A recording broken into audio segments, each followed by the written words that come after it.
పరమ మంత్రాలైన 32,000 శ్లోకాలతో విలసిల్లే వాల్మీకి మహర్షుల విశిష్ట రచన వశిష్ఠ గీత.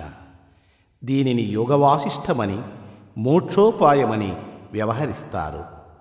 శ్రీకృష్ణ భగవానులు అర్జునునికి బోధించినది భగవద్గీత. అది నారాయణుడు నరునికి ఉపదేశించినది. శ్రీ వశిష్ఠుల వారు శ్రీరామచంద్రులకు ప్రబోధించినది వశిష్ఠ గీత. ఇది నరుడు నారాయణునికి బోధించినది. భగవద్గీత మకరందాన్ని ఆధ్యాత్మిక ప్రపంచానికి అందించిన శ్రీ శ్రీ శ్రీ విద్యా ప్రకాశానందగిరి స్వాముల వారు ఈ వశిష్ఠ గీతామృత సారాన్ని మనకు పంచిపెట్టినారు. పెనునిద్దురలతో తూగుతున్న జనులను వేదాంత భేరీలు మ్రోగించి చైతన్యవంతులను చేయడానికి అవతరించిన ఆధ్యాత్మిక తేజోమూర్తి పరమయోగీంద్రులు శ్రీ శ్రీ శ్రీ విద్యాప్రకాశానందులు. శ్రీకాళహస్తి శుకబ్రహ్మాశ్రమ సంస్థాపకులు, సంచాలకులు, యశక్కాయులై మన గుండెలలో గుడికట్టుకొని శాశ్వతంగా నిలిచి ఉన్నారు. గవాం అనేక వర్ణానాం క్షీరస్యాప్యేకవర్ణత క్షీరవత్ పశ్యతే జ్ఞానం లింగినస్తు గవాం యథా.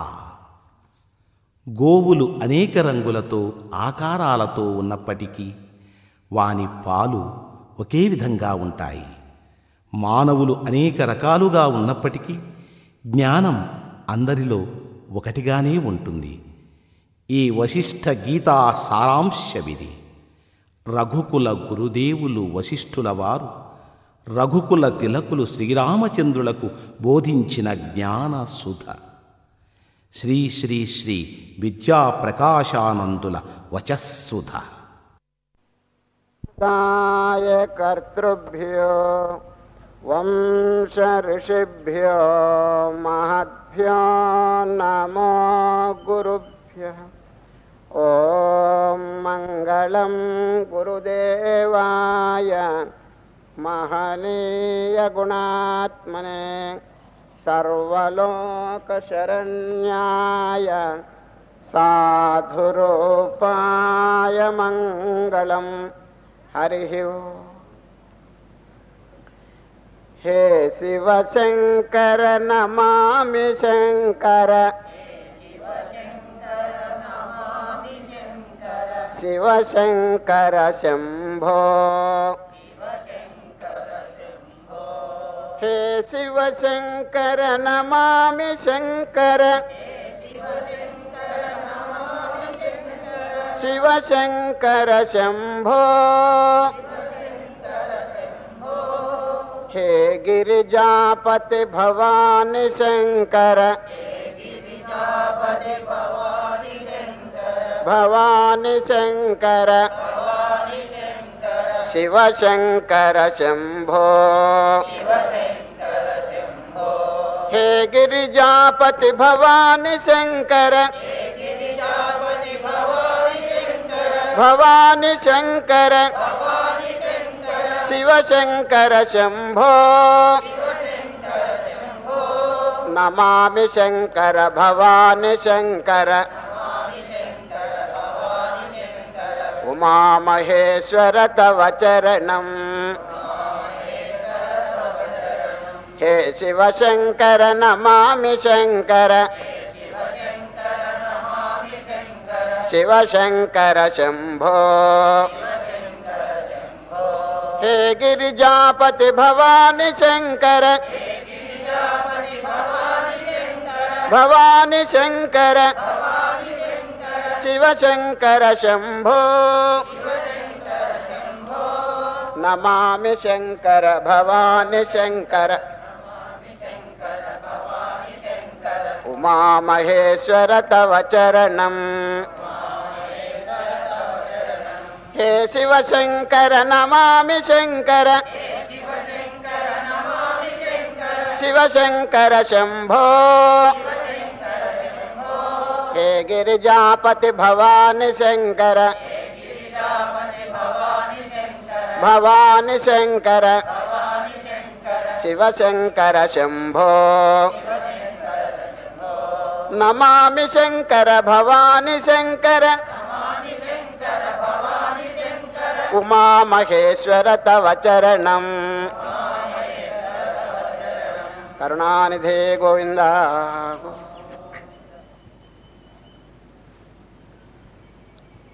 వశిష్ఠ గీత మొదటి అధ్యాయం వైరాగ్య ప్రకరణం. ఈ మహాగ్రంథంలో 6 అధ్యాయములు ఉన్నాయండి. వాటి పేర్లు చెప్తున్నాను వినండి. వైరాగ్య ప్రకరణం మొదటిది. 2 ముముక్షు ప్రకరణం. 3 ఉత్పత్తి ప్రకరణం. 4 స్థితి ప్రకరణం. 5 ఉపశమ ప్రకరణం. 6 నిర్వాణ ప్రకరణం. నిర్వాణ ప్రకరణం చాలా పెద్దదండి అన్నిటికంటే, చివరి అధ్యాయం. మనకున్నటువంటి 18 రోజుల్లో ఈ 6 అధ్యాయములు సమాప్తం చేయాలంటే 3 రోజులకి ఒక అధ్యాయం పూర్తి చేయాలండి. ఇక్కడ 3 రోజులకు ఒక అధ్యాయం కాబట్టి ఈరోజు, రేపు, ఎల్లుండి ఈ 3 రోజులు మొదటిదైనటువంటి వైరాగ్య ప్రకరణం మనం పరిసమాప్తం చేస్తాం. అసలు ఈ గ్రంథం ఏ విధంగా ప్రారంభించింది, ఎవరు చెప్పినారు, ఎవరు వ్రాసినారు అనేటువంటి విషయం మొదట్లో మనం విచారణ చేయవలసి ఉంది. ఇప్పుడు సాయంత్రం చూడండి, భగవద్గీత ఇక్కడ విచారణ చేస్తున్నాం. ఎవరండి వ్రాసింది? వేదవ్యాసులు. చెప్పింది ఎవరు? శ్రీకృష్ణ పరమాత్మ. విన్నదెవరు? అర్జునుడు. చూడండి, త్రిమూర్తులు అక్కడ చేరారు. ఇది సాయంత్రం శ్రీకృష్ణ పరమాత్మ చెప్పటం, అర్జునుడు వినటం, అంత నోట్ చేసుకున్నాడు ఎవరు? వేదవ్యాసులు. అదేవిధంగా ఉదయం కూడా ఈ వశిష్ఠ గీతకు త్రిమూర్తులు ఏర్పడ్డారండి. ఎవరో తెలుసునండి? చెప్పింది వశిష్ఠులు, విన్నది శ్రీరామచంద్రుడు, వ్రాసింది వాల్మీకి మహర్షి. చూసారా, ముగ్గురు అండి. ఆ సాయంత్రం త్రిమూర్తులు, ఉదయం త్రిమూర్తులు నిజంగా మహాతపస్సంపన్నులు, మహాపవిత్ర స్వరూపులు. కాబట్టి వారి ముగ్గురు యొక్క కాంబినేషన్, వారి యొక్క కలయిక వల్ల మనకు అద్భుతమైనటువంటి దూరంగా పడు అద్భుతమైనటువంటి ఈ గ్రంథరాజం మనకి లభించిందండి. సరే, సాయంత్రం భగవద్గీత, ఉదయం వశిష్ఠ గీత. సరే, అసలు గీత అంటే ఏమిటి చెప్పండి? గానం చేయబడింది గీత. ఎవరైనా గానం చేస్తుంటే దాని పేరు గీత అంటారని. గానం అనేది ఎప్పుడు వస్తుంది చెప్పండి? ఎవరైనా దుఃఖంగా ఉన్నప్పుడు వారి దగ్గరికి వెళ్ళి ఏమండి ఒక పాట పాడండి అని అడగండి. ఏడుస్తున్నప్పుడు ఏమండి ఒక పాట పాడంటే అసలు రానే రాదండి, పాట రానే రాదు. పాట ఎప్పుడు వస్తుందంటే సత్వగుణం. ఆనందంగా, ఉల్లాసంగా, ఉత్సాహంగా ఉన్న వారికి మాత్రమే పాటలు వస్తాయి. కానీ ఏడుస్తూ ముసురు పెట్టి ఏదో దిగులుగా ఉండి, దుఃఖంగా ఉండి, శోకగ్రస్తంగా ఉంటే మాత్రం ఈ పాటలు రావండి.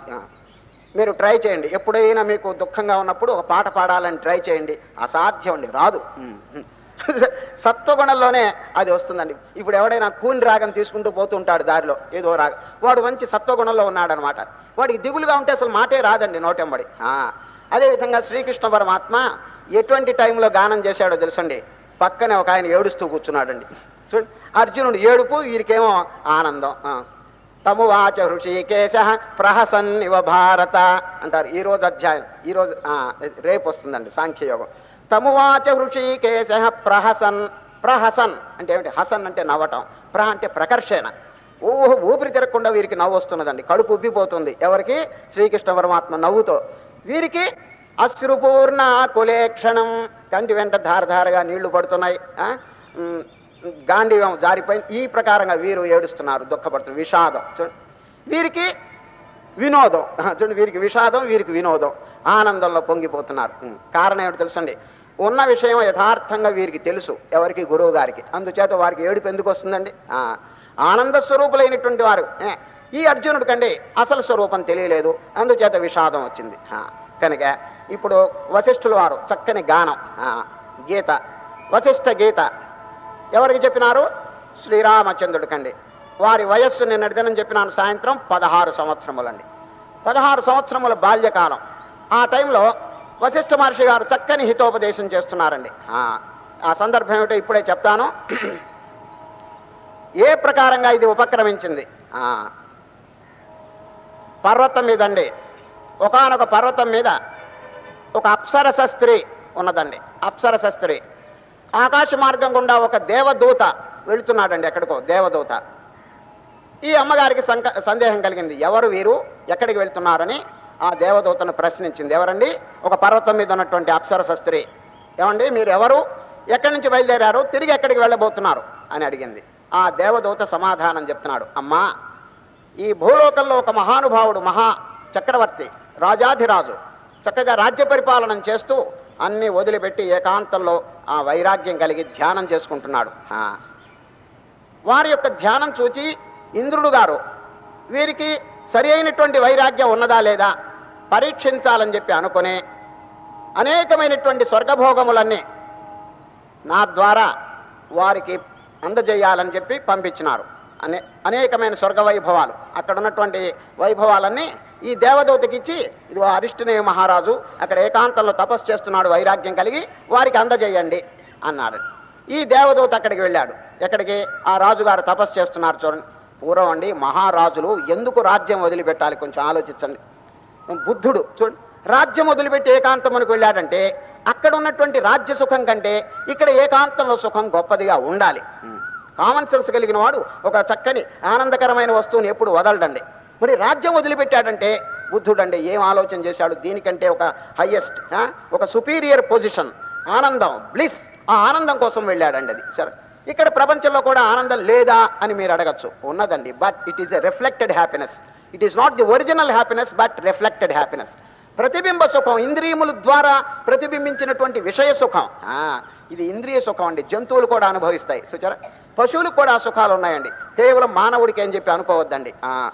సందర్భం వచ్చింది కాబట్టి చెప్తున్నాను. కురుక్షేత్ర రంగంలోనండి యుద్ధం జరుగుతున్నదండి. కల్లోలంగా ఉంది. అప్పుడు వ్యాసులు వారు ఏం చేశారు తెలుసండి? యుద్ధం అంతా ఒక్కసారి సూపర్వైజ్ చేస్తే మంచిది, అంతా ఒకసారి చూసుకుంటే, ఎందుకంటే రికార్డు చేయాలి.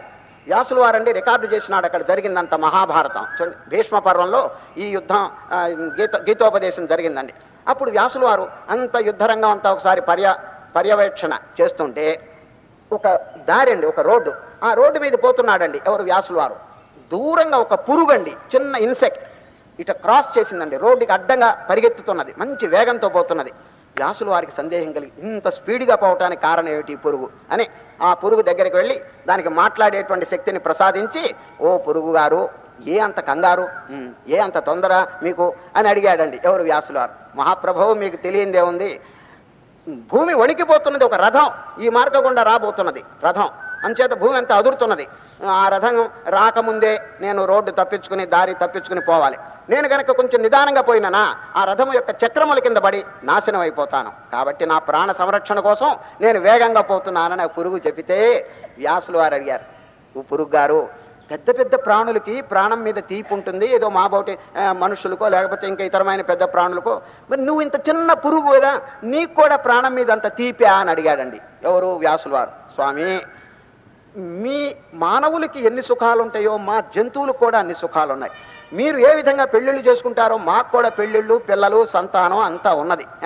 మీరు ఏ ప్రపంచ సంబంధమైన ఇంద్రియ సుఖాలు అనుభవిస్తున్నారో మాకు కూడా ఇంద్రియాలు ఉన్నాయి. ఆ ఇంద్రియముల చేత మేము కూడా సుఖాలు అనుభవిస్తున్నాం అని ఆ పురుగు చెప్పంగానే వ్యాసులు వారు ఈ విషయం బ్రాడ్కాస్ట్ చేస్తే మంచిదని, లోకానికి తెలిపితే మంచిదని, నిజంగా ఓ జనులారా, మీరు విషయ సుఖములు కనుక కాంక్షిస్తుంటే మానవుడై పుట్టవలసిన పని లేదు.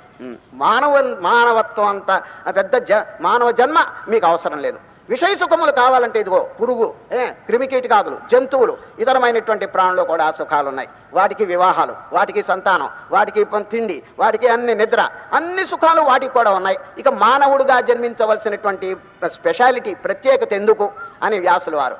మానవత్వం దేనికంటే మాధవత్వం కోసం. చూచారా, మాధవుడుగా మానవుడు మారటానికి పుట్టాడే గాని నరుడుగా ఉండకూడదండి, నారాయణుడుగా మారటానికి పుట్టాడు. అది మానవుడి యొక్క లక్ష్యం. ఆ లక్ష్యం తెలుసుకోలేక ఇతరమైనటువంటి క్రిమికీటకాదులు ఏ సుఖం అపేక్షిస్తున్నాయో ఆ సుఖమే వీళ్ళు కూడా అనుభవిస్తుంటే ఇక ఇంత ఉత్తమ జన్మ వచ్చి వృధా కదా చెప్పండి. ఎన్ని జన్మలు తపస్సు, ఎన్ని జన్మలు చేసుకుంటే ఇటువంటి జన్మ వస్తుందండి. ఆ వివేక చూడమని మొట్టమొదటి శ్లోకంలో ఏం చెప్పాడు తెలుసండి శంకరాచారి? అనేక జన్మల్లో చేసినటువంటి పుణ్యం వల్ల ఈ మానవత్వం లభిస్తుంది. జంతూనాం నరజన్మ దుర్లభమతః పుంస్త్వం తతో విప్రత తస్మాద్వైదిక ధర్మ మార్గపరత విద్వత్తమస్మాత్ పరం. ఇటువంటి మానవ జన్మ, విద్వత్తు, కొంచెం కామన్ సెన్స్ ఇదంతా ఉన్నదంటే ముక్తిర్నో శతకోటి జన్మ సుకృతై పుణ్యైర్వినా లభ్యతే. శతకోటి జన్మ, మరి ఎన్ని కోట్ల జన్మలో చేసిన పుణ్యం వల్ల ఈ మానవత్వం వస్తే ఈ విధంగా నాశనం చేసి పశువులు అనుభవించేటువంటి ఆనందంలోనే జీవితం అంతా అనుభవిస్తే ఇక ఆఖరికండి he has to repent afterwards. అది పశ్చాత్తాపం అనేది మంచిది కాదండి. పశ్చాత్తాపం మంచిది కాదు, పూర్వతాపం. ప్రమాదం జరిగిన తర్వాత ఏడవటం ఇట్ ఈస్ న్యాచురల్. అందరూ ఏడుస్తారండి. కాలు జారితే అందరూ ఏడవరు. కాలు జారకుండా ఉండటానికి ట్రై చేయాలి. పూర్వతాపం, అది పూర్వతాపం అంటే ప్రమాదం కలగక ముందే he must be on his God, తస్మాత్ జాగ్రత్త జాగ్రత్త అని శాస్త్రములు ఉద్ఘోషిస్తున్నాయి. కాబట్టి మానవుడు పతనం అయిన తర్వాత ఏడవటం అనేది పెద్ద గొప్ప అండి. అందరూ ఏడుస్తారు. పతనం కాకపోవడమే, పతనం కాకుండా ఉండటానికి తగినటువంటి ఏర్పాట్లన్నీ చేసుకోవాలండి. సరే, అది అందుచేత ఈ మానవత్వం వచ్చింది. మానవుడు వృధా చేసుకుంటున్నాడండి అది. ఇప్పుడు శ్రీరామచంద్రుడు బాల్య వయస్సు అండి. ఆ వశిష్ఠ మునీంద్రుడు చక్కగా హితోపదేశం చేస్తారు. ఇంకా ఇప్పుడు కాదండి, ఇంకా 1-2 రోజులకు వారి బోధ ప్రారంభమవుతుంది. ఈ రామచంద్రుని యొక్క వైరాగ్యం ముందు మనం శ్రవణం చేయాలండి అది. పరిస్థితి ఏమిటో చెప్తున్నాను. ఆకాశం మార్గం గుండా ఒక దేవదూత వెళుతుంటే ఈ అమ్మగారు ప్రశ్న చేసింది. ఎవరు? అప్సరస స్త్రీ. ఏమండి మీరెవరు? వారు చెప్తున్నారు, అమ్మ దేవదూత, నేను స్వర్గంలో ఉండేవారను. ఇంద్రుడు గారు నా ద్వారా అనేకమైనటువంటి సుఖములు, అనేక వస్తువులు, ఈ స్వర్గ సంబంధమైనటువంటిదంతా వారికి అప్పచెప్పాలని చెప్పి నన్ను పంపించినారు. ఎవరు? ఇంద్రుడు. ఎందుకు పంపించారు తెలుసునా? టెస్టింగ్, పరీక్ష. వీరికి ఆ వైరాగ్యం సరిగా ఉన్నదా లేదా? వైరాగ్యం యొక్క లక్షణం ఏమిటి తెలుసండి? బ్రహ్మలోక తృణీకారో వైరాగ్యస్యావధిర్మతః. వైరాగ్యం కలిగిన వాడి యొక్క పూర్ణమైన యథార్థమైన లక్షణం ఏమిటి తెలిసిన? బ్రహ్మలోకం ఇచ్చిన, బ్రహ్మ లేక స్వర్గ సుఖములు ఇచ్చిన ఐ డోంట్ కేర్, నాకు అవసరం లేదు. వీటన్నిటికి మించినటువంటి ఆ భగవంతుని యొక్క పాద పద్మం, దాన్ని మించినటువంటి సుఖం కోటి లేదని చెప్పి ఎవరు తిరస్కరిస్తారో అదేనండి సరి అయినటువంటి వైరాగ్యం అని మన ఉపనిషత్తులో శాస్త్రముల్లో చెప్పారు. బ్రహ్మలోక తృణీకారో, అది బ్రహ్మలోకం ఇచ్చినప్పటికీ కూడా తృణీకారం అంటే లెక్క చేయకుండా ఉండి దాన్ని మించినటువంటి ఆ భగవత్ సుఖం, దైవ సుఖం, ఆత్మసుఖం, దానికోసం ఎవరు ప్రయత్నం చేస్తారో అదండి వైరాగ్యం. ఇప్పుడు ఈయన గారికి స్వర్గ సుఖాలన్నీ ఇస్తుంటే ఆయన ఏమన్నారు తెలుసండి? ఏమండి దేవదూత గారు, మీరు ఎవరు? ఈ సుఖములన్నీ ఏమిటి? ఈ వస్తువులన్నీ ఎవరిచ్చారు? ఆయన చెప్పినారు, ఏమండి నేను స్వర్గంలో నుంచి వచ్చినాను. ఇంద్రుడు గారు మీ తపస్సుకు మెచ్చి మీకు ఇది ప్రదానం చేయమని చెప్పి నాకు పంపించినారు అన్నారండి. వెంటనే ఆ అరిష్టనేమనేటువంటి మహారాజుకి సందేహం కలిగింది. ఏమండి స్వర్గం నుంచి వచ్చినారంటున్నారే, స్వర్గం అంటే ఏమిటన్నాడండి. ఆయన తెలియదు కదా పాపం భూలోకంలో. స్వర్గం అంటే ఏంటి?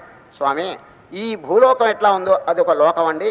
ఇక్కడ ఏ సుఖాలు ఉన్నాయో దీన్ని మించినటువంటి సుఖాలు అక్కడ ఉన్నాయండి. అక్కడ ఉండే వారి పేరు ఏమిటి అన్నాడండి. ఎవరు? ఈ అరిష్టనేమి? దేవతలు అన్నారు. ఆ దేవతల యొక్క స్వభావం ఏమిటో కొంచెం దయచేసి చెప్తారా అని అరిష్టనేమి అడిగాడండి. వారి స్వభావం ఏమిటి? అక్కడ దేవతలను చెప్పారు కదా, వారి యొక్క స్వభావం ఏమిటంటే ఆయన ఉన్నది ఉన్నట్టుగా చెప్పేశాడండి, కొండ బద్దలు కొట్టినట్టు. ఏం చెప్పాడు తెలుసిన? స్వామి, దేవతల యొక్క స్వభావం ఏంటంటే ఎవరైనా బాగుపడుతుంటే ఓర్చలేరు అన్నాడండి. ఎవరైనా వృద్ధికి వస్తుంటే బాగుపడుతుంటే కడుపులో తిప్పుతుందండి ఎవరికి? దేవతలకి అని చెప్పాడండి. రామరామ, అటువంటి దేవత స్వర్గంలో నుంచి మీరు వచ్చారంటే నన్నేమో చూడండి, ఇంద్రుడు గారు వీరిని ఆహ్వానం చేశారండి. ఏమండి మీరు స్వర్గానికి రాండి అని చెప్పి దేవదూత ద్వారా ఇన్విటేషన్ పంపిస్తే ఈయనంటాడు, ఏమండి ఇటువంటి అసూయాగ్రస్తులు ఉన్నటువంటి స్థానానికి నన్ను ఎందుకు తీసుకెళ్తారు? వద్దు. అయితే ఈ భోగాలన్నీ ఎందుకు పంపించాడు ఇంద్రుడు గారు అని అడిగాడు. ఎవరు? మీ యొక్క తపస్సుకు మెచ్చి మీకు బహుమానంగా పారితోషికంగా ఇదంతా ఇచ్చినారని. సరే కానీ మీకు స్వర్గానికి ఇంద్రుడు గారికి సలాం పెడతా, మీ దారిని మీరు పోండి, మాకేం అవసరం లేదు. ఈ సుఖాలు నేను రాజ్య సుఖం అన్నీ వదిలిపెట్టుకున్నాను, అన్నీ వదిలిపెట్టి ఇక్కడ ఏకాంతంగా భగవంతుని ధ్యానం చేస్తుంటే ఈ స్వర్గ సుఖాలు నాకెందుకయ్యా, ఇదో పెద్ద అడ్డు, మీరు తీసుకుపోండి అని చెప్పాడు. ఈ దేవదూత ఇవన్నీ తీసుకుని మళ్ళీ ఇంద్రుడి గారి దగ్గరికి వెళ్ళి, అయ్యా ఇంద్రుడు గారు వెళ్ళాను, మీరు చెప్పింది చెప్పాను, కానీ మీ పప్పు ఉడకలేదు అన్నాడండి. ఏమీ మీ మాట చెల్లలేదు, అక్కడ తిరస్కరించేసినాడు, నాకు భోగములు వద్దన్నారని చెప్పి. అప్పుడు ఇంద్రుడు గారు సంతోషించాడు. పరీక్షగా నిలిచాడు అయినా. ఇంకోళ్ళు అయితే ఏం చేస్తారు చెప్పండి? సామాన్యులైతే ఏమండి అవన్నీ ఇక్కడ బారేయండి అంటారు, అన్నీ అనుభవిస్తారు. అట్లా కాదండి ఇది. ఈయన ఇన్ని సుఖాలు ఇచ్చినా నాయన నాకు వద్దు అని చెప్పి అన్నాడు. కారణం దీనికంటే సుప్రీం పొజిషన్ ఒకటి ఉందండి. ఈ ప్రాపంచికమైందంతా క్షరం. క్షరం అంటే నశించేదండి, రేపో మాపో కాలగర్భంలో నశించిపోతుంది. మరి ఎవరైనా నశించిపోయే పదార్థముల కోసం పరిగెత్తారండి. ఇంత రాజ్యం ఇదంతా వదులుకుని ఏకాంతంలోకి వచ్చి శాశ్వతమైన పదార్థం అక్షరం. చూచారా? అక్షరం. మానవుడికి కావాల్సింది ఏమిటంటే క్షర వస్తువు కాదండి, క్షర వస్తువులు పశువులు కూడా అనుభవిస్తున్నాయి. అక్షరం, కూటస్థం. భగవంతుడు అంటే ఎవరో తెలుసండి? ఈ మానవుడికి, ప్రాణులకి భగవంతుడి డిఫరెన్స్. ప్రాణికోట్లన్నీ క్షరం, భగవంతుడు ఎవరు? అక్షరం. చూచారా? రేపు 8వ అధ్యాయంలోనండి అర్జునుడు గారు ప్రశ్న చేస్తారు, హూ ఈజ్ గాడ్ అంటాడు. కిం తద్బ్రహ్మ, కిం తద్బ్రహ్మ, హూ ఈజ్ గాడ్ అంటే ఏం చెప్పాడు చెప్పండి? వారు ఏదైనా ఒక రూపం, ఒక మూర్తి ఏమీ చెప్పలేదండి. ఏం చెప్పాడు? అక్షరం బ్రహ్మ పరమం. అది that which is imperishable, that which is permanent is God అనేశాడు. ఏది శాశ్వతంగా ఉంటుందో అదే భగవంతుడు. మనకి ఇదేనండి గుర్తు. ప్రపంచంలో అన్ని వస్తువులు చూడండి కాలగర్భం. ఇప్పుడు ఏదైనా నిలిచిందా చెప్పండి? పోనీ ఒకవేళ నిలిచింది అనుకోండి, హౌ లాంగ్? ప్రళయకాలం వరకు ఉంటుంది. ప్రళయకాలం వచ్చేటప్పటికి అంత సర్వనాశనం అయిపోతుంది. మరి ఆ టైంలో కూడా ఒక ఆయన ఉన్నాడా లేదా? ఎవరు చెప్పండి? సదేవ సౌమ్యేదమగ్రాసీత్ ఏకమేవాద్వితీయం బ్రహ్మ నేహ నానాస్తి కించన. ఉపనిషత్తులన్నీ ఘోషిస్తున్నాయి ప్రళయకాలంలో కూడా ఆ వస్తువు ఉన్నది అని చెప్పి, అక్షరమైనటువంటి వస్తువు. మరి విజ్ఞుడైనటువంటి వాడు, కామన్ సెన్స్ గలవాడు శాశ్వతమైన పదార్థముల కోసం కదా ప్రయత్నం చేసేది. ఇప్పుడు ఈ అరిష్టనేమి తిరస్కరించాడండి. ఏది? ఈ భోగాలు. వెంటనే దేవదూత వెళ్ళి ఇంద్రుడిగా, అయ్యా ఇంద్రుడి గారు, వారు తీసుకోలేదు మీ వస్తువులు, తిరస్కరి. ఇప్పుడు ఏం చేస్తారో తెలిసిన? వారికి వైరాగ్యం క్షుణ్ణంగా ఉంది. దీనికి గుర్తు ఇదే కదా, నేను పంపించిన వారి భోగాలన్నీ తిరస్కరిస్తే వారికి వైరాగ్యం తీవ్రంగా ఉన్నట్లే కదా. కాబట్టి ఇంత తీవ్ర వైరాగ్యం గల వారికి ఆత్మజ్ఞానం బోధించాలి. ఆత్మజ్ఞానం వారు బోధించడానికి అర్హత కలిగినటువంటి మహానుభావుడు ఉండాలి కదా. ఎవరో తెలుసండి? వాల్మీకి మహర్షి అనే దేవదూత గారు వారిని వాల్మీకి మహర్షి యొక్క ఆశ్రమానికి తీసుకుని పోండి, చక్కగా హితోపదేశం చేసి తరింపజేస్తారు అని. వెంటనే ఆ దేవదూత వారినండి వాల్మీకి మహర్షి యొక్క ఆశ్రమానికి తీసుకుపోతారు. ఎవరినండి? అరిష్టనేమైనటువంటి మహారాజు. వాల్మీకి మహర్షి అండి వారిని కూర్చోబెట్టి చక్కని హితోపదేశం ఏం చెప్పారు తెలుసండి? నాయన, ఇదివరకు నేను ఒక భక్తునికి చెప్పాను, శిష్యునికి. ఎవరైనా?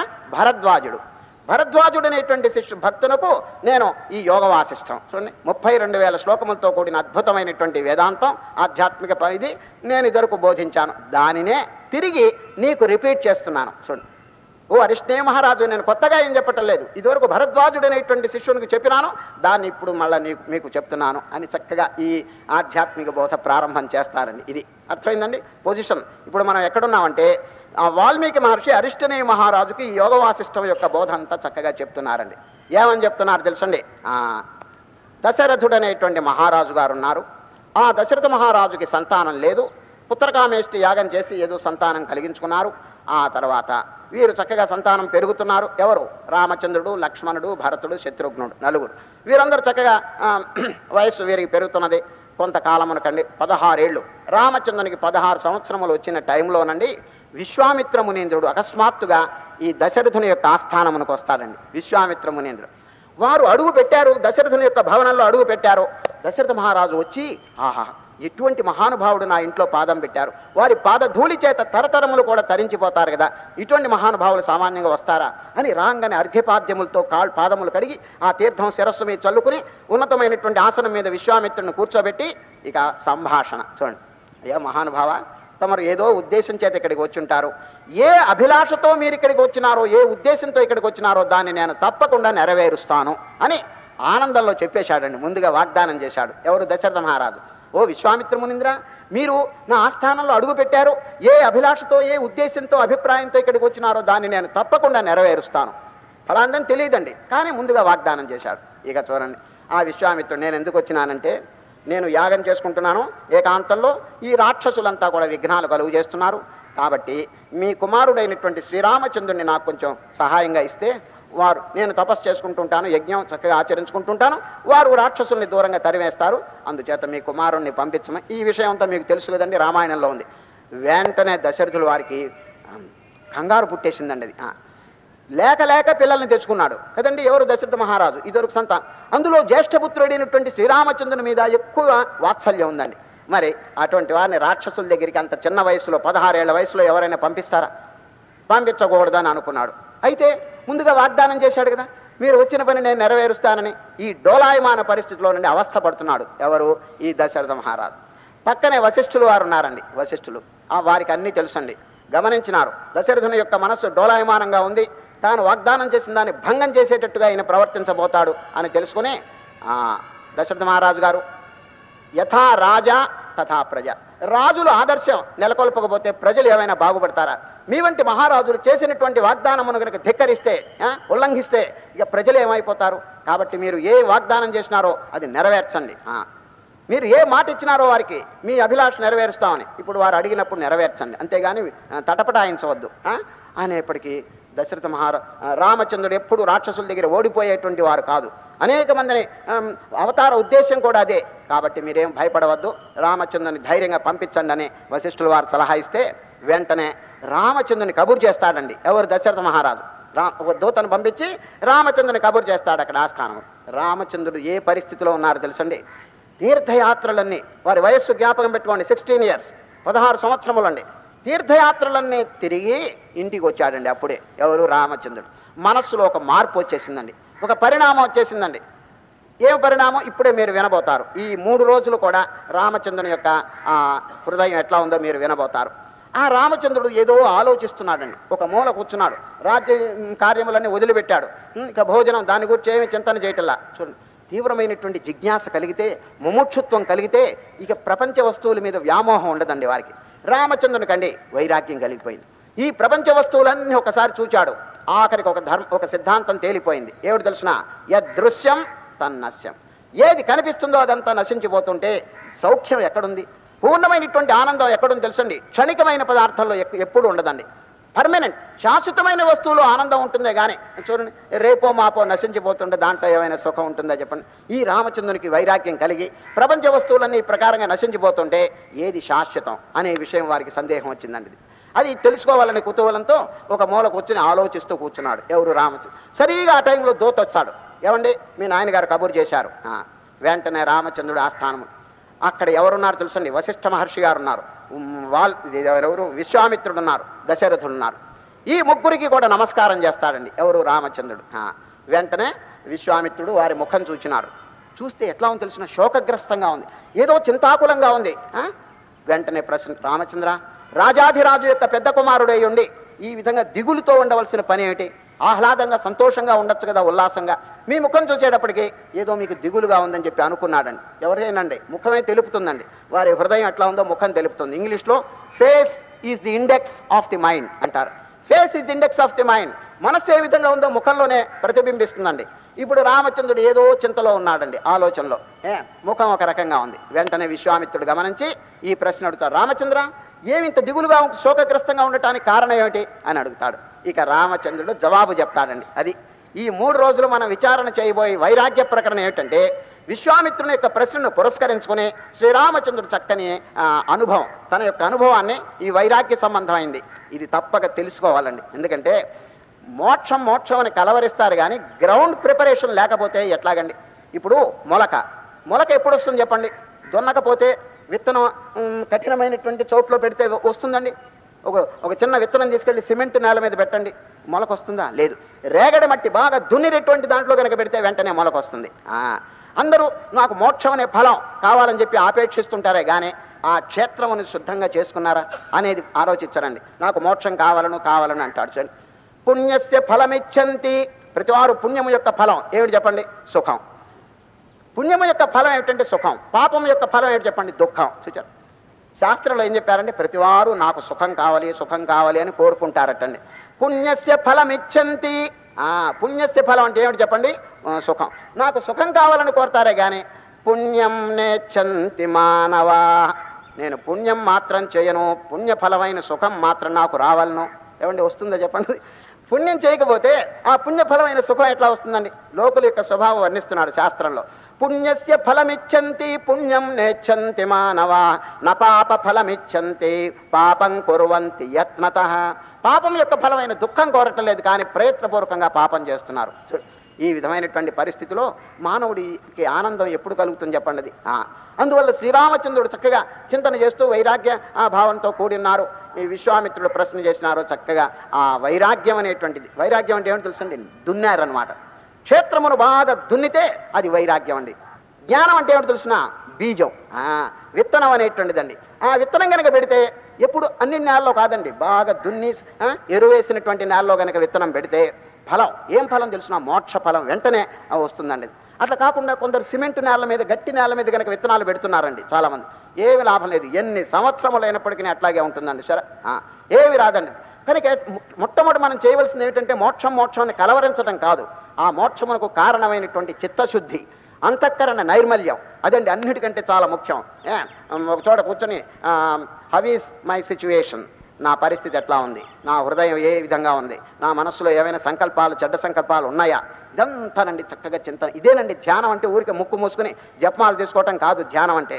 ఒక చోట కూర్చుని చక్కగా తన మనస్సు ఏ స్థితిలో ఉందో బాగా పర్యవేక్షణ చేసి ఏవైనా దోషాలు ఉంటే వాడిని మరుసటి రోజు వెంటనే దాన్ని పరిహరించుకొని ఆ మంచి ఆ సద్గుణములు మాత్రమే కాపాడుకోవాలండి. అది దున్నినటువంటి నేల. దానిలోనండి పెద్దలు భగవంతుడు చెప్పినారు, ఐఆమ్ రెడీ, నేను కాచు కూర్చుంటాను. మీ హృదయం కనుక ఎప్పుడు నిర్మలంగా ఉంటుందో ఆ జ్ఞానం అనే బీజం నేను వేస్తాను.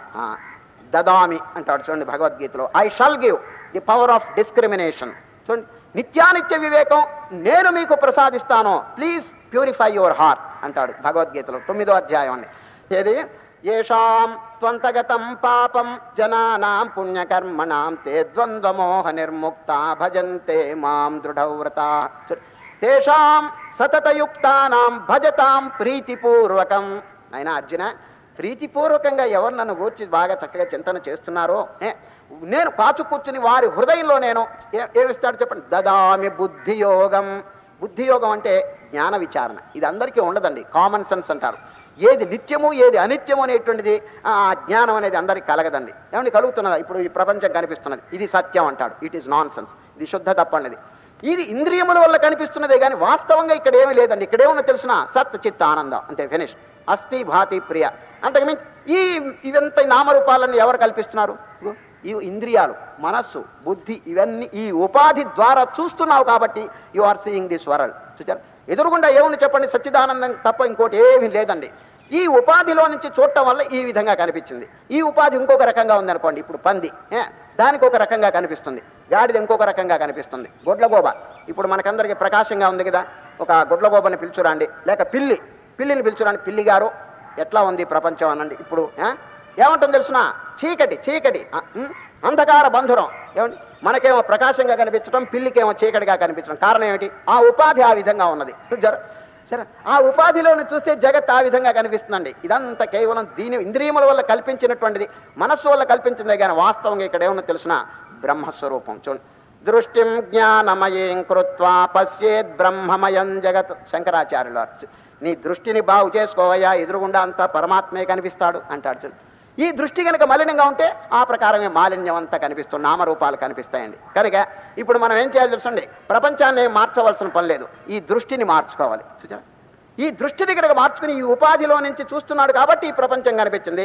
ఆ దృష్టిని శుద్ధంగా చేసు, జ్ఞాన దృష్టిగా అప్పుడు ఎట్లా కనిపిస్తుంది చెప్పండి? ఈ ప్రపంచం అంత ఈక్వల్, సమానంగా కనిపిస్తుందండి. ఇప్పుడు ఈ మేడ ఎత్తుగా ఉంది, ఈ ఇల్లు చిన్నదిగా ఉంది, ఈ బల్ల ఇంకా పొట్టిగా ఉంది. ఇదంతా ఎప్పుడు కనిపిస్తుంది? ఇక్కడ నేల మీద కూర్చొని చూస్తే ఈ డిఫరెన్స్ కనిపిస్తుందండి. విమానం ఎక్కండి, విమానం ఎక్కి పోండి, ఒక 20 మైళ్ళు పైకి పోండి, ఇంకా 50 మైళ్ళు పోండి, ఈ నేల ఎట్లా కనిపిస్తుంది? మేడ ఇది అనే డిఫరెన్స్ ఉండదండి, అంత ఈక్వల్గా చదరంగా కనిపిస్తున్నది. చూచారా, దృష్టి ఊర్ధ్వంగా పోయిన కొద్దీ ఇక్కడండి భేదభావం ఉండదండి, అంత సమానం. చూడండి, కనుకనే శ్రీకృష్ణ పరమాత్మ విశ్వరూపం చూపిస్తారండి. నాయన అర్జున, రామ, సమస్త పదార్థములు కూడా నాలోనే ఉన్నాయి. చూడండి, అనేక బాహూదర వక్త్ర నేత్రం పశ్యామి త్వాం సర్వతోనంత రూపం.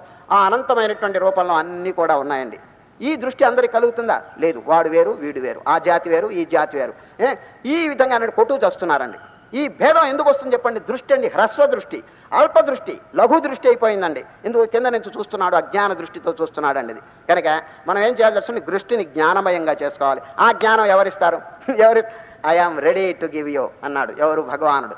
మీరు కనుక ప్రీతిపూర్వకంగా నన్ను చింతన చేస్తుంటే, భక్తి అనేటువంటి పుష్పాన్ని కనుక వికసింపజేసుకుంటే జ్ఞానం అనేటువంటి ఫలం నేను ఇస్తాను అంటాడు. తేషాం ఏవ అనుకంపార్థం. అనుకంప అంటే తెలుసిన కంపాషన్, అది అవుట్ ఆఫ్ కంపాషన్. వారి మీద దయచేత నేను ఏం చేస్తాను తెలుసిన? జ్ఞాన దీపం వారి హృదయంలో వెలిగిస్తాను అంటాడు. చూడండి, ఎటువంటి చక్కని భావాలు భగవద్గీతలో ఉన్నాయి. తేషామేవ అనుకంపార్థం అహమజ్ఞానజం తమః నాశయామ్యాత్మభావస్థో జ్ఞానదీపేన భాస్వత. ప్రకాశవంతమైనటువంటి జ్ఞానదీపం వారి హృదయంలో నేను వెలిగిస్తాను.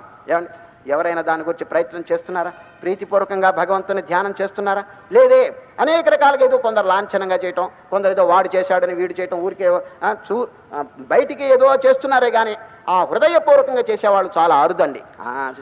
ఇప్పుడు భగవంతుని అనేక మంది స్తోత్రాలు చేస్తున్నారు. ఆ స్తోత్రం అనేది ఎక్కడి నుంచి వస్తున్నది? నోటిలో నుంచి వస్తున్నదా, హృదయంలో నుంచి వస్తుందా? అదండి, దట్స్ ది పాయింట్.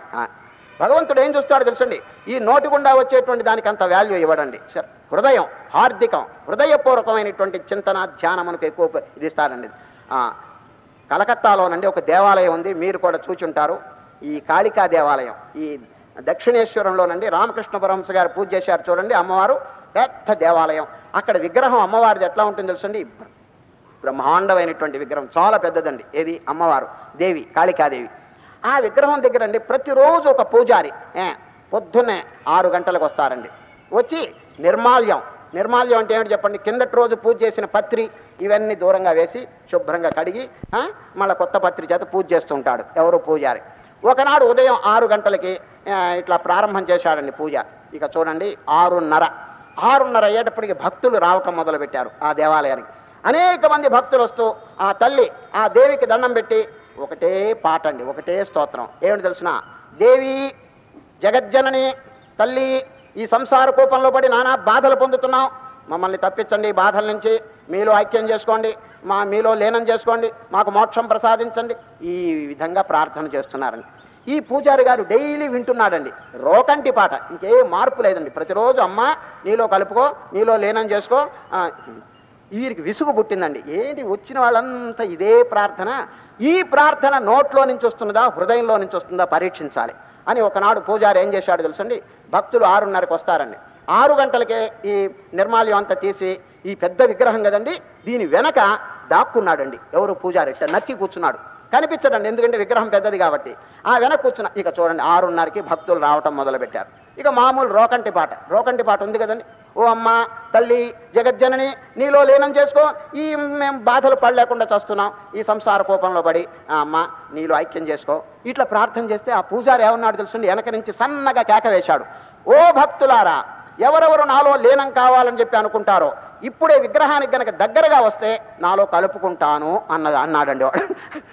ఆ పూజారి సన్నగా కేకేశాడు. ఎవరికైనా ఇష్టం ఉంటే నాలో ఐక్యం కావాలని విగ్రహానికి దగ్గరగా వస్తే ఇప్పుడే లీనం చేసుకుంటాను అని పూజారికి, అంటే అమ్మవారు కేకేసినట్టు, అమ్మవారు పలికినట్టు. ఇక చూడండి అమ్మవారు ఆ వాక్యం చెప్పారని ఈ భక్తులు ఒకరి మొహం ఒకరు చూసుకుంటూ ఇంటి దగ్గర అన్ని పనులు పెట్టుకుని ఇప్పుడైనా ఐక్యం అని ఒక్కొక్కళ్ళు జారుకుంటున్నారండి ఇంటికి.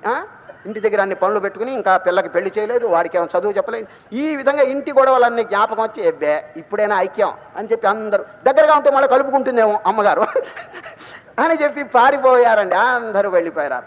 అందరూ వెళ్ళిన తర్వాత పూజారి బయటికి వచ్చి ముక్కు మీద వేలేసుకున్నాడండి. రామరామ ఇదెక్కడ ప్రార్థన? రోజు కలుపుకుంటానంటే పారిపోతారు వీళ్ళు. ఏమంటే నిజంగా ఈ ప్రార్థనకి ఏమైనా వాల్యూ ఉన్నదా చెప్పండి? అది అదేవిధంగా భగవంతుని అనేక మంది స్తోత్రాలు చేస్తున్నారు, జపాలు చేస్తున్నారు, కానీ అది లాంఛనంగా ఉన్నదా లేకపోతే హృదయపూర్వకంగా ఉందా? అదండి భగవంతుడు కనిపెడతాడు. సరే మీరు ఎన్ని జపం చేశారో నా క్వాంటిటీ భగవంతునికి సంబంధం లేదండి. సరే పరమాత్మ వచ్చినాడు, ఏమండి నమశివాయ ఎంతకాలం జపం చేశారు, రామకోటి ఎన్ని రాశారు, ఇవన్నీ అడగడండి. He does not want the క్వాంటిటీతో దేవునికి సంబంధం లేదు, బట్ హీ వాంట్స్ క్వాలిటీ. ఏ విధంగా ధ్యానం చేస్తున్నావు, నీకు ఏకాగ్రత ఉందా, ఏం భక్తి ఉన్నదా, ఇది విచారిస్తారండి. ఇప్పుడు చూడండి భగవద్గీత అంతా బోధించారు కదా శ్రీకృష్ణ పరమాత్మ. చివరికి ఏమని ప్రశ్న అడిగాడు తెలుసండి అర్జునుని? అర్జున విన్నావా, నేను చెప్పిందంతా విన్నావా అని అడగలేదండి. ఏమన్నా అర్జున నేను చెప్పింది ఏకాగ్రంగా విన్నావా, ఇదండి అడిగింది. శ్రీకృష్ణ పరమాత్మ ఎంత చక్కగా నేను చెప్పింది ఏకాగ్రంగా విన్నావా, అదండి వారికి కావాల్సింది. వినటం కాదు, కాన్సన్ట్రేటెడ్ మైండ్. అది ఏకాగ్రతో గనక వింటే వెంటనే జీర్ణం అవుతుందండి. అందుకనే అర్జునుని కచ్చిదేతచ్యుతం పార్థ త్వయైకాగ్రేణ చేతస, ఏకాగ్రేణ చేతస శృతం అన్నాడు. అదండి ముఖ్యం. చూచారు పెద్దలండి చెప్పింది పెద్ద గొప్ప కాదండి. ఇతరులు ఏవైనా స్తోత్రాలు చేస్తే దాన్ని గొప్పగా చూడరు. ఆ స్తోత్రం అనేది ఎక్కడి నుంచి వస్తున్నది, విశ్వాసంతో ఉన్నదా, శ్రద్ధతో చేస్తున్నారా, ఇదండి. అనేక మంది అండి ఇది తెలియక ఊరికి క్వాంటిటీ పెంచుకుంటారండి. క్వాంటిటీ అంటే సంఖ్య పెంచుకుంటారు. ఏమండో నేను 1,00,000 జపం చేశాను, 1,000,000 బెల్లం అర్చన చేశాను, ఒత్తులు వెలిగించాను, 1,00,000 ఒత్తులు, మంచిదే, తప్పని నువ్వు ఇంత చేస్తున్నారు కదా, ఇన్ని ఒత్తులు వెలిగించారు, ఇంత చేశారు కదా, ఒక్కొక్క కార్యం చేసేటప్పుడు మీ మనస్సు ఎక్కడుంది, అదండి భగవంతుడు విచారించేది. సరే ఏకాగ్రంగా లేకపోతేనండి, కాన్సన్ట్రేషన్ లేకపోతే దానికి ఫలితం ఎక్కువ ఉండదండి. దృష్టాంతం చెప్తాను. ఇప్పుడు సూర్యకిరణములు అనేకమైన ఉన్నాయండి. ఒక లెన్స్ తీసుకురండి. ఆ లెన్స్ మధ్య సూర్యుడు చక్కగా దేదీప్యమానంగా ప్రకాశిస్తుంటే లెన్స్ పెట్టండి, కింద ఒక కాగితం పెట్టండి. కాగితం ఈ లెన్స్లో నుంచి కిరణములన్నీ ఒక్క చోటండి ఏకాగ్రంగా వస్తాయండి.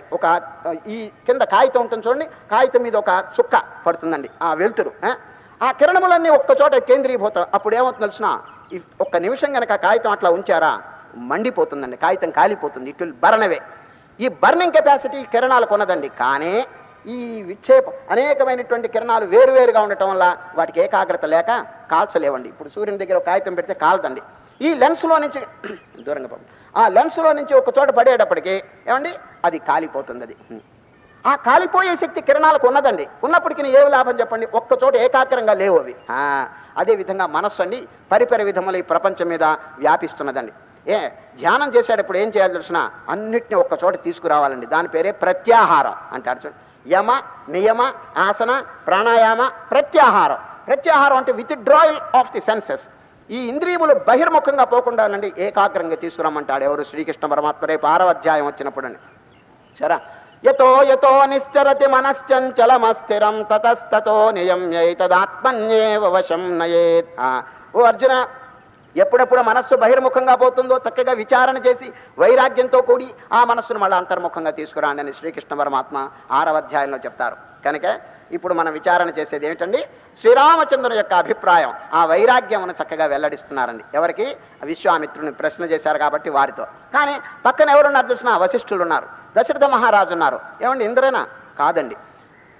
ఈ వశిష్ఠులు వారు విశ్వామిత్రులు బోధ చేయబోతున్నారని తెలుసుకుని ఎక్కడెక్కడ జిజ్ఞాసులు, ముముక్షువులు, తరించాలని కుతూహలం కలిగినటువంటి అనేక మంది భక్తులంతా వచ్చి అక్కడ సమావేశమైనారు. దశరథుని యొక్క ఆస్థానం అంతా కిటకిటలాడిపోయిందండి వీరి సంవాదం వినటానికి. ఇదే సామాన్యం అండి.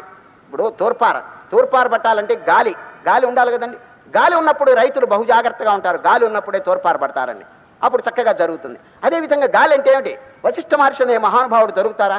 వారు ఇటువంటి దివ్యమైనటువంటి బోధ రామచంద్రుని చెప్తుంటే అది వృధా అయిపోతుంది కదా అని వినటానికి అనేక మంది ముముక్షువులు వచ్చేశారండి. దశరథుని ఆస్థానం అంతా భక్తులతో నిండిపోయిందండి. ఆ టైంలో విశ్వామిత్రుడు ప్రశ్న చేస్తే ఈ రామచంద్రుడు తన అనుభవాన్ని వెల్లడిస్తున్నారండి. అయితే ఈ మహాగ్రంథం ప్రారంభం చేసేటప్పుడు అండి రాసింది ఎవరు చెప్పండి? వాల్మీకి మహర్షి. ఎటువంటి ప్రార్థన ప్రారంభించినారంటే చాలా అద్భుతంగా ఉందండి. మీరు అనేక ప్రార్థనలు చూచుంటారు. ఏదైనా గ్రంథం ఉపక్రమించేటప్పుడు ప్రార్థనతో అందరూ కూడా ప్రారంభించారు. కానీ వాల్మీకి మహర్షి ఈ యోగ వాసిష్టం, దీనికండి 4 పేర్లు ఉన్నాయండి, జ్ఞాపకం పెట్టుకోండి. మొదటి రోజు కాబట్టి.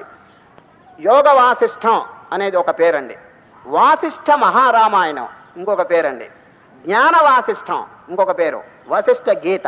చూడండి, 4 పేర్లు ఉన్నాయి. ఏ పదం మీరు విన్నప్పటికీ కూడా ఒకే గ్రంథం అని చెప్పి అనుకోండి. 4 గ్రంథాలు కాదండి. యోగ వాసిష్టం, వాసిష్ఠ మహారామాయణం ఇదండి ఒరిజినల్ బుక్స్ అండి, 32,000. జ్ఞాన వాసిష్టం 6,000 అండి, తగ్గించేశారు దాంట్లో. వశిష్ఠ గీత అండి 8,000. చూచారు, సారం పిండి ఈ 2 గ్రంథాలు, మూల గ్రంథాలు 2, వాసిష్ఠ మహారామాయణం, యోగ వాసిష్టం. అది దాన్ని ప్రారంభం చేస్తూ వశిష్ఠులు వారు చెప్పబోతుంటే అనేక మంది భక్తులంతా వచ్చి ఇక్కడ కూర్చుంటే ఇక వాల్మీకి మహర్షి అంతా రికార్డు చేసి పారేశాడు. ఇక్కడ జరిగే విషయం వారు ఏం చెప్తున్నారు అంత రికార్డు చేసి మనందరికీ కూడా మనకు ఒప్పచెప్పారండి. వాల్మీకి మహర్షి యొక్క చలవండి, లేకపోతేనండి ఆ కాలగర్భంలో అట్లా వృధా అయిపోయేదండి ఏది బోధ. ఎవరైనా రికార్డు చేస్తే కదండి. కనుక ఇప్పుడు భగవద్గీత కృష్ణుడు గారు బాగా చెప్పారు. సరే, ఎవరు వ్రాసింది ఎవరు? వారు కనుక వ్రాయకపోతే మన వరకు వస్తుందండి. ఎవరైనా రికార్డు చేసుకుంటే కదండి. ఆనాడు తాటాకుల గ్రంథాలు, ఈ తాటాకులు వీటి మీద రాసుకుని వాల్మీకి మహర్షి గారు ఇంతవరకు, ఇది వ్యాస మహర్షి వాల్మీకి ఇంతవరకు మనకి పాలిటికి వచ్చిందంటే ఎంత అదృష్టం చెప్పండి. అది ఎంత అదృష్టం. మహానుభావుడు అండి రికార్డు చేసుకున్నారు ఇద్దరు. వ్యాసులు వారేమో భగవద్గీత, ఇక్కడ వాల్మీకి అండి ఈ బోధ, వశిష్ఠులు వారు చెప్పే బోధ. ఇక గ్రంథం ప్రారంభం చేసేటప్పుడు అందరూ ప్రేయర్. ప్రేయర్ ఎటువంటిదో చూడండి. సాకారమైనటువంటి వారిని చాలామంది ప్రార్థన చేస్తారు. ఒక ఆకారం చూడండి, శివుడు లేక విష్ణువు, నారాయణమూర్తి, రామచంద్రుడు, కృష్ణ పరమాత్మ, ఏదో ఒక ఆకారం. ఇవన్నీ ఉపాధులండి, ఒక చిన్న స్వరూపం. ఆ స్వరూపాన్ని అందరూ ప్రార్థన చేస్తుంటారు కదండి. వీరు అట్లా కాదండి. వాల్మీకి మహర్షి ప్రేయర్ ఎట్లా మొదలు పెట్టాడంటే నిరాకారమైనటువంటి పరమాత్మ, నిర్గుణం. చూచారా, నిర్గుణం. దానికి ఒక ఆకారం అనేది లేదండి. భగవంతుని యొక్క యథార్థ స్వరూపం ఏమిటి తెలుసండి? No form, no name. అంతే. ఈ నేమ్ అండ్ ఫారం లేదండి. సచ్చిదానందం, బ్రహ్మాండం అంతా వ్యాపించింది. దాని పేరు చిదాకాశం. చూచారా, ఇప్పుడు కనిపించేది భూతాకాశం అండి, ఫిజికల్ అట్మాస్ఫియర్. ఈ ఫిజికల్ దానికంటే ఇంకా సూక్ష్మమైందండి చిత్తాకాశం. ఇది భూతాకాశం కదండి, దీనికంటే సూక్ష్మమైంది సటిల్ దానికంటే మహాసూక్ష్మం ఎవరో తెలుసండి? ఏదో తెలుసిన? చిదాకాశం. 3 ఆకాశాలండి, భూతాకాశం, చిత్తాకాశం, చిదాకాశం. ఈ చిదాకాశం అంటే భగవంతుడండి. భగవంతుని యొక్క యథార్థ స్వరూపం సత్ చిత్ ఆనందం. ఆకాశం వలె పోల్చారే కానీ ఆకాశం ఎట్లా అవుతుందండి? అది ఇంకా విధి లేక ఇంకో వేరే ఉపమానం లేదండి. ఆకాశం ఒక్కటే సరి అయినటువంటి ఉపమానం భగవంతుని కనుక వర్ణించాలంటే. కనుకనే భగవద్గీతలో రేపు 13వ అధ్యాయంలో శ్రీకృష్ణ పరమాత్మ ఆకాశమును ఉపమానంగా తీసుకున్నాడు. దేని? ఆ పరమాత్మను గురించి వర్ణించడానికి కదండి. యథా సర్వగతం సౌక్ష్మ్యాత్ ఆకాశం నోపలిప్యతే సర్వత్రావస్థితో దేహే తథాత్మానోపలిప్యతే. అర్జున, ఆత్మ ఎట్లా ఉన్నది తెలిసిన? ఆకాశం వలె ఉన్నది. ఆకాశం అన్నిట్లో ఉన్నది కానీ దేనికి అంటదు. ఇదండి దాంట్లో ఉన్న స్పెషాలిటీ ఏమిటంటే అన్నిట్లో వ్యాపిస్తుందండి కానీ దేంట్లో అంటదు. ఆ దృష్టాంతం, ఆ ఉపమానం ఎంత చక్కగా ఉంది. ఇంకా ఏది కూడా భగవంతుని వర్ణించడానికి సరైన ఉపమానం లేదండి అది. యథా సర్వగతం సౌక్ష్మ్యాత్ ఆకాశం నోపలిప్యతే సర్వత్రావస్థితో దేహే తథాత్మా నోపలిప్యతే. సూర్యుడి దృష్టాంతం చెప్తారు, ఇప్పుడు సమయం లేదు, ఆ సందర్భం వచ్చినప్పుడు చెప్తాను. ఇప్పుడు వాల్మీకి మహర్షి దండం పెట్టాడు ఎవరికి? నిరాకారమైన పరమాత్మకి, సర్వత్ర వ్యాపించి. దాని లక్షణం ఏమిటి చెప్పండి? 3 లక్షణాలు ఉన్నాయి. సత్, చిత్, ఆనందం. ఆ మూడిటికి 3 శ్లోకముల ద్వారా నమస్కారం చేస్తారండి. మూడిటికి ఏది? సత్తుకి దండం, తర్వాత చిత్తు, తర్వాత ఆనందం. ఆ 3 శ్లోకాలు చదివేస్తాను, సమయం పూర్తి అయిపోతుంది. మొట్టమొదటి శ్లోకం అండి. సత్ అంటే ఏమిటి? సత్ అంటే ఏమిటి చెప్పండి? ఉనికి, ఎగ్జిస్టెన్స్. దానికి దండం పెడుతున్నాడు ఎవరు? వాల్మీకి. యతసర్వాణి భూతాని ప్రతిభాంతి స్థితాని చ యత్రైవోపశమం యాంతి తస్మై సత్యాత్మనే నమః. దేని నుంచి బ్రహ్మాండమంతా ఆవిర్భవించిందో అటువంటి మూల కారణమైన సద్వస్తువుకి దండం అంటాడు. ఇదంతా సాకారం. ఇది ఎక్కడి నుంచి వచ్చింది? నిరాకారమైనటువంటి. చూడండి, ఉపనిషత్తుల్లో అక్కడక్కడ మీరు వింటుంటారు. ఓం ఆత్మన ఆకాశ సంభూత ఆకాశాద్వాయు వాయోరగ్ని అగ్నేరాప అద్భ్య పృథివీ. ఈ పంచభూతాలు ఎక్కడి నుంచి వచ్చినాయి? చూడండి, ఆత్మన ఆకాశ సంభూత అంటాడు. ఈ విధంగా ఆ పరమాత్మ దగ్గర నుంచి బ్రహ్మాండం అంతా ఆవిర్భవించింది. కాబట్టి అటువంటి సద్వస్తువుకి దండం, నమస్కారం అంటాడు. చూడండి, చక్కని ఒక వాక్యం మళ్ళీ చెప్తున్నాను. యతసర్వాణి భూతాని ప్రతిభాంతి స్థితాని చ యత్రైవోపశమం యాంతి తస్మై సత్యాత్మనే నమః. అటువంటి సద్వస్తువుకి నమస్కారం. ఒకటైందండి. నంబర్ 2 ఏమిటి చెప్పండి? చిత్. చిత్ అంటే ఏమిటి? ప్రజ్ఞ, జ్ఞానం. ఆ చిద్వస్తువుకి దండం పెడుతున్నాడు. జ్ఞాతా జ్ఞానం తథా జ్ఞేయం ద్రష్టా దర్శన దృశ్యభూ కర్తా హేతు క్రియాయస్మాత్ తస్మై జ్ఞప్త్యాత్మనే నమః. త్రిపుటి అంటారండి. త్రిపుటి, జ్ఞాత, జ్ఞానము, జ్ఞేయం. ఇంకొకటి ఉందండి. ఏమిటి చెప్పండి? ఆనందం. సత్, చిత్, ఆనందం. ఆనందానికి నమస్కారం చేస్తున్నారు.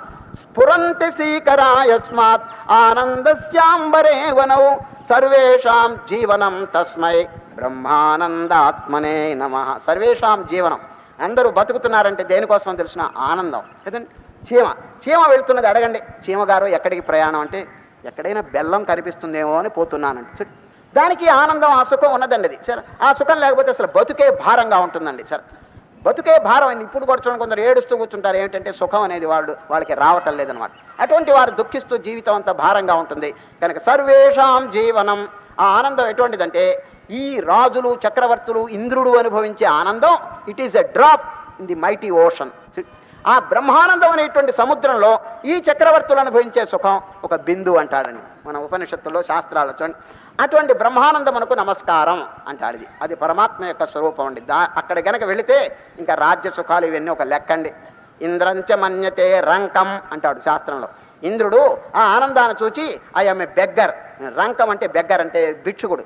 నేను ఈ ఆనందం కోసం ఈ ఇంద్ర ఆనందం ఎంతో గొప్ప అని చెప్పి నేను అనుకుంటున్నానే, నా ఆనందం ఎటువంటి తెలిసినా ఇదిగో బిచ్చగాడి ఆనందం అంటాడు. చూడండి, ఆ పరమాత్మ దగ్గర ఆనందం, ఆ బ్రహ్మానందం దగ్గర నా సుఖం ఒక లెక్క అంటాడు. ఇంద్రంచ మన్యతే రంకం. రంకం అంటే బెగ్గర్. ఇంద్రుడు అండి తను ఒక భిక్షుకుడుగా అనుకుంటాడు, నేను ఒక బీదవాణ్ణి. ఎక్కడ? ఇదిగో అనంతమైనటువంటి ఆనంద స్వరూపం దగ్గర. అటువంటి స్వరూపం నిజంగా అందరి యొక్క హృదయంలో ఉంటే నారాయణ, మనుషుడు ఏడుస్తూ కూర్చున్నాడంటే దానికి అర్థం ఉందండి. కనుకనే శ్రీకృష్ణ పరమాత్మ అండి ఆ అర్జునుడు ఏడుస్తుంటే ఇటువంటి ధైర్యపూర్వకమైనటువంటి వాక్యములు చెప్పాడండి. అర్జున, ఇది ఏడవలసిన వారేనా? ఎవరు మీరు? అచ్ఛేద్యోయం అదాఖ్యోయం. వారు చనిపోతారని చెప్పి ఏడుస్తున్నారు. చనిపోయేవాడు ఎవడు అని నిలదీసి ప్రశ్న చేశాడు ఎవరు? శ్రీకృష్ణ పరమాత్మ. వివేకానంద శిష్యుడు అండి. ఒక శిష్యుడు ఏదో ఏడుస్తూ కూర్చున్నాడండి, వివేకానంద శిష్యుడు. అక్కడ వివేకానంద వెళ్ళి, నాయన ఎందుకు ఏడుస్తావు అని అడిగాడు. చూడు, వారు సామాన్యంగా ఎక్కువ శ్లోకాలు చెప్పలేదండి, అంత వచనంలోనే, ఇంగ్లీష్లోనే వారి ఉపన్యాసాలు. ఏదో కొద్దిగా అక్కడ ఎప్పుడైనా ఒక శ్లోకం చెప్తారండి, చాలా అద్భుతంగా ఉంటుంది. ఆయన శిష్యుడు ఏడుస్తుంటే ఈ శ్లోకం చెప్పాడు. కిం నామరో దిశి సఖే. నాయన ఎందుకు ఏడుస్తావు? కిం నామరో దిశి సఖే త్వయి సర్వశక్తి. నీలో అఖండమైనటువంటి శక్తి ఉంది అంటాడు. చూడండి, కిం నామ రోదిషి సఖే త్వయి సర్వశక్తి ఆమంత్రయస్వ భగవన్ భగదం స్వరూపం త్రైలోక్యమేతదఖిలం తవ పాదమూలే. 3 లోకములు నీ కాళ్ళ దగ్గరికి ఉన్నాయి, నీ కాళ్ళ దగ్గర ఉన్నాయి. ఎందుకు ఏడుస్తావు నాయన? నువ్వు you are not a beggar, you are the emperor of emperors అన్నాడు. చక్రవర్తులకు చక్రవర్తి నాయన, నువ్వు ఏడ్చే రకం కాదు, నువ్వు దరిద్రుడు కాదంటాడు ఎవరు? వివేక. ఇటువంటి చూడండి, ఆప్టిమిజం అంటారు ఇంగ్లీష్లో. ఆప్టిమిజం అంటే పాజిటివ్ థాట్స్ అండి. మానవుడికి ఇటువంటి బోధలు ఎక్కువగా ఉండాలి. కానీ నువ్వు హీనుడు, నువ్వు అల్పుడు, నువ్వు జాతికి బహిష్కరించావు, నువ్వు మాలపల్లిలో ఉండు, మాది ఇట్లాగా ఎవరిని అందరినీ అనేది నాన్సెన్స్. కనుక కిం నామ రోదిషి సఖే త్వయి సర్వశక్తి ఆమంత్రయస్వ భగవన్ భగదం స్వరూపం త్రైలోక్యమేతదఖిలం తవ పాదమూలే ఆత్మైవహి ప్రభవతి న జడ కదాచితు. ఆత్మ చైతన్యం కానీ జడమైన వస్తువు కాదు, ఆనంద వస్తువు కానీ దుఃఖ వస్తువు కాదని వివేకానంద చక్కని హితబోధ చేస్తారు. ఈరోజు వాల్మీకి మహర్షి చక్కగా దివ్యమైనటువంటి ఆ స్తోత్రం ద్వారా ప్రారంభం చేసినారు. సచ్చిదానందమునకు నమస్కారం చేసినారు. ఇక రామచంద్రుని యొక్క వైరాగ్యం ఒక్క వాక్యం చెప్పి విరమిస్తున్నాను. ఇంకొక 5 నిమిషాల్లో పూర్తి అయిపోతుంది. ఏం చెప్పారో తెలుసండి రామచంద్రుడు? విశ్వామిత్ర మునీంద్ర, ఎందుకు దుఃఖంగా ఉన్నారని నన్ను అడిగారు కదా. ఏదో నా మనస్సులో ఒక ఆలోచన వచ్చేసింది. ఏమిటి ఆలోచన? ఎందుకు వచ్చింది తిప్పలు? ఈ సంపదలు, ఈ భోగాలు, ఈ భాగ్యాలు 3 నాళ్ల ముచ్చట్లు. ఎంతకాలం నేను అనుభవించేది? పోని ఇవన్నీ శాశ్వతంగా ఉంటాయనుకో, ఈ అనుభవించేవాడు ఎంతకాలం ఉంటాడు చెప్పండి? Either the object or the subject should vanish in course of time. అది ఎదురుగుండా అనుభవించే వస్తువు కానీ, ఇటు సబ్జెక్ట్ అంటే అనుభవించేవాడు కానీ, బోత్ ఆర్ ట్రాన్షియంట్. ఈ 2 వస్తువులు కూడా కాలగర్భంలో నశించిపోతాయండి. ఆనాడు చూడండి నచికేతుడు, ఆ సందర్భం వచ్చినప్పుడు చెప్తాను. కఠోపనిషత్తు యమధర్మరాజు అనేకమైనటువంటి స్వర్గసుఖాలు ఇవ్వబోతుంటే ఏం చెప్పాడు తెలిసిన? ఏమండి యముడు గారు, మీకు నమస్కారం. ఒక్క చిన్న పదంతో కొట్టి పారేస్తాడు. ఏమిటి తెలిసిన? శోభావ అంటాడు. శ్వహ రేపు, సంస్కృతంలో శ్వహ అంటే రేపు. ఓ యమధర్మరాజు గారు, మీరు నాకు ఇచ్చేటువంటి సంపదలన్నీ రేపు ఉంటాయో లేదో నమ్మకం లేదన్నాడు. శ్వహ అభావ శోభావామత్యస్య యదంతకైతత్ సర్వేంద్రియాణం జరయంతి తేజ. పోని మీరు తెచ్చిన వస్తువులు భోగాలు నేను అనుభవించాలంటే ఎంతకాలం? ఈ యవనం, ఈ ఆరోగ్యం, ఇదంతా ఎంతకాలం ఉంటుంది అని చెప్పి ఆ నచికేతుడు చక్కని భావాలు చెప్తాడు. కఠోపనిషత్తులో ఉంది. నేను మరల ఎప్పుడైనా సందర్భం వచ్చినప్పుడు చెప్తాను. ఇప్పుడు ఒక విషయం మనం ఆలోచించుకుని, సారమైన వస్తువుని మనం పట్టుకోవాలండి. చూడండి, అసారమైన వస్తువుని కనుక పట్టుకుంటే కదులుతూ ఉంటుంది, నశించిపోతూ ఉంటుంది. అందుచేత దానివల్ల పెద్ద సుఖం ఏమీ కలుగుదండి. ఈ ప్రపంచంలో 2 వస్తువులు ఉన్నాయి, సారం అసారం, ఆత్మ అనాత్మ, దృక్కు దృశ్యం. ఈ 2 కూడా మిక్స్చర్ అండి, కలిసిపోయినాయి. ఇప్పుడు తెలివిగలవాడు ఏం చేయాలి? విభాగం. చూడండి, సెపరేట్. ఇంతేనండి. రేపు జ్ఞాన ప్రకరణాలు వస్తాయి చూడండి, భగవద్గీత 13 నుంచి చివరి వరకు. దాదాపు ప్రతి అధ్యాయం ఏమిటి చెప్పండి పేరు? విభాగయోగం. విభాగయోగం చూడండి, క్షేత్రజ్ఞ విభాగయోగం, తర్వాత శ్రద్ధాత్రయ విభాగయోగం, దైవాసుర సంపత్ విభాగయోగం, శ్రద్ధాత్రయ విభాగం. ఏమిటండి విభాగం అంటారేమిటి? ఇంతవరకు ఎక్కడ ఆ పేరు పెట్టలేదే. ఇంతవరకు 12 అధ్యాయాలు గడిచిపోయినా ఒక్కచోట కూడా విభాగం అని పెట్టలేదు. ఈ జ్ఞాన సంబంధమైనటువంటి విచారణ వస్తే అక్కడ ప్రతి దాదాపు అధ్యాయానికి విభాగం అంటే ఏమిటి చెప్పండి? సెపరేషన్ ఉంది. సెపరేషన్ ఇంతేనండి జ్ఞానం అంటే. ఇప్పుడు చూడండి, బియ్యంలో రాళ్ళు ఉన్నాయి. ఎవరైనా వెంటనే దాన్ని ఎసట్లో వేస్తారా? ఆ రాళ్ళు ఏరేస్తారు. చూచారా? ఇంతేనండి వేదాంతం అంటే. ఎవరైనా మిమ్మల్ని అడిగితే చెప్పండి ఇంతే, బియ్యంలో రాళ్ళు ఏరటం వేదాంతం అని చెప్పండి. అది ప్రతిరోజు జరుగుతున్నదండి. ఇళ్లలో చాటలో వేసుకుని కూర్చుంటారు అమ్మగారులు. పొద్దున్నేనండి first item of the day ఆ చాటలో బియ్యం ఏరేసుకుంటారు. అంతేనండి. చెడ్డను ఏరేయటం, మంచిని అట్టి పెట్టుకోవటం అండి. ఇంతే. అసురమైనటువంటి స్వభావాలను దూరంగా తోయటం, దైవ సంబంధమైంది అట్టి పెట్టుకోవటం. ఇంతేనండి. సరే, తెలివిగలవాడు ఏం చేస్తాడు తెలుసు? ఇప్పుడు రామచంద్రుడు ఎంత ఊహతోనండి రాజ్య సుఖములు కూడా తృణీకరించి నాకెందుకు ఈ గొడవ అంటాడు. ఎవరు ఈరోజు? వారు అన్న వాక్యం ఏమిటి తెలుసండి? కిం నామేదం బత సుఖం ఏయం సంసార సంతతి జాయతే మృతయే లోకో మ్రియతే జననాయచ. ఓ విశ్వామిత్ర రామ, ఎందుకు వచ్చింది తిప్పలయ్యా ఇది? మనుషుడు పుడుతున్నాడంటే దేనికోసం తెలుసునా? చావటానికి పుడుతున్నాడు వాడు. అంతే కదండి. ఆఖరికి చస్తాడు. ఎందుకు చస్తున్నాడు? మళ్ళీ పుట్టడానికి. ఇంతే. ఈ సంసారం అంతా ఇట్లాగే ఏడుస్తున్నది. దీనివల్ల ఏం ప్రయోజనం అంటాడు ఎవరు? రామచంద్రుడు. చూడండి, కిం నామేదం బత సుఖం ఏయం సంసార సంతతి జాయతే, పుడుతున్నాడు. దేనికి? మృతయే, చావటానికి. మ్రియతే, చస్తున్నాడు. దేనికి? జననాయచ, మళ్ళీ పుట్టను. ఈ పునరపి జననం పునరపి మరణం, ఈ సైకిల్లో పడిపోతే మానవుడికి ఏమైనా ఆనందం ఉన్నదా అని రామచంద్రుడు. కాబట్టి విశ్వామిత్రమునింద్ర, నాకు నా అభిప్రాయం చెప్తున్నాను. ఏమిటి తెలుసండి? కిమ్మే రాజ్యేన కిం భోగై. నాకు ఈ రాజ్యం వద్దు, ఈ భోగాలొద్దు. నాకు కావాల్సింది ఏమిటి తెలుసు? కోహం, హుయామై, నా నా స్వరూపం ఏమిటో చెప్పండి. ఎవరికైనా ఇటువంటి జిజ్ఞాస ఉంటుంది. అందులో 16 ఏళ్ల వయసు అండి నారాయణ. ఈ కాలంలో 16 ఏళ్ల పిల్లకాయలను చూడండి, ఏవైనా రామా ఇటువంటి వైరాగ్యాలు ఉంటాయా? చూడండి, బాల్యకాలంలో క్రీడలు, ఆటలు, గాలిపటాలు, గోళీలు, బొంగరాలు, ఇవి తప్పితే నారాయణ పుణ్యం పురుషార్థం ఆ టైంలో ఉంటుందండి. ఆ టైంలో పోనీ యవనంలో ఉందే చెప్పండి? లేదే. ముసలివాడైన తర్వాత ఏదో అక్కడక్కడ కొందరికి వైరాగ్యం, అందరికీ లేదండి. ముసలివాళ్ళు కూడా ఇంకా అనుభవించాలని ఉంటుంది వాళ్ళకి. ఎక్కడో ఒకరికండి ఇదో వైరాగ్యం కలుగుతుంది. ఎందుకంటే వివేకానంద చెప్తాడు, nature will give them slab by slab అన్నాడు. యవన కాలం అంతానండి ప్రకృతి ఈ చెంప ఆ చెంప వాయిస్తే ముసలివాడైన తర్వాత కొంచెం వైరాగ్యం కలుగుతుందటండి. ఎంత చక్కగా చెప్పి, nature will give slab by slab. ప్రకృతి అనేకమైన దుఃఖాలు ఇచ్చి వీడిని కింద పడేసేస్తుంది ఆ యవన కాలంలో. అప్పుడు కొంచెం వైరాగ్యం ముసలితనంలో కలుగుతుందటండి. ఏం లాభం చెప్పండి? అది టూ లేట్ అంతే. మంచి యవన కాలం, బాల్యకాలం నాశనం చేయకూడదండి. మంచి చక్కని ఆపర్చునిటీ, గోల్డెన్ ఆపర్చునిటీ. ఇప్పుడు రామచంద్రుని వాక్యం చెప్పి నేను విరమిస్తున్నాను. కిం మే రాజ్యేన కిం భోగై కోహం కిమిదమాగతం. నేనెవరు, ఈ జగత్తంతా ఎట్లా వచ్చింది అని రామచంద్రుడు ప్రశ్న చేస్తున్నారు. దీన్ని గురించిన విచారణ ఇంకా రేపు ఎల్లుండి కూడా మనం కొనసాగిస్తాం. వైరాగ్య ప్రకరణం ఈరోజు సాయంత్రం భగవద్గీత మొదటి అధ్యాయం అర్జున విషాదయోగమును గురించిన విచారణ జరుగుతుంది. ఇప్పుడు ఓంకారం స్మరణ చేస్తాం. ఓ